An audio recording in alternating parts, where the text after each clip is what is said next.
তীব্র খরার সাথে লড়াই করছেন ইয়েমেনের পাহাড়ি অঞ্চলের চাষিরা। বলছেন বৃষ্টির অভাবে ফসলি জমি শুকিয়ে যাওয়ায় পেশা পরিবর্তনে বাধ্য হচ্ছেন তারা। চারণভূমি অনুর্বর হয়ে পড়ায় বেগ পেতে হচ্ছে পশুখাদ্য নিয়ম।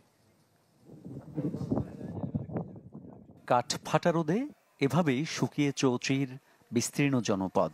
অনুর্বর হয়ে পড়েছে ফসলি জমি। ফলে প্রকৃতির বিরূপতায় এক প্রকার অসহায় হয়ে পড়েছেন ইয়েমেনের রাজধানী সানার অদূরের পাহাড়ি অঞ্চলের বাসিন্দারা। গেল বছর প্রচুর বৃষ্টি হয়েছিল, এবছর পুরো গ্রীষ্মেই কেটেছে বৃষ্টি ছাড়া। এটা আমাদের কৃষি ও পশুপালনে ব্যাপক খারাপ প্রভাব ফেলেছে।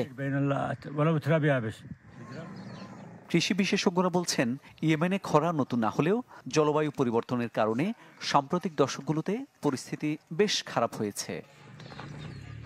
গেল এপ্রিলে এক প্রতিবেদনে জাতিসংঘের খাদ্য ও কৃষি সংস্থা FAO জানায়, বৃষ্টিপাতের অভাবে তীব্র চাপের মুখে রয়েছে ইয়েমেনে গবাদি পশুপালন এবং ফসল উৎপাদন।